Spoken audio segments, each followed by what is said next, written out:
Мэр Якутска Евгений Григорьев решил показательно отказаться от подаренного ему дорогого алкоголя и вылить его в раковину. Он заявил: «Не пью, не храню и не дарю алкоголь». И, конечно, опубликовал это в своем телеграм-канале. Никому дарить, передаривать я не буду, и к нему только отношусь следующим образом. Для меня алкоголь не является ни проявлением, ни символом ни дружбы, ни уважения, поэтому нужно сделать к этому вот так.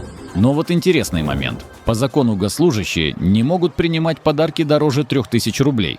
Так давайте посчитаем стоимость бутылок, которые так пафосно Григорьев вылил в раковину.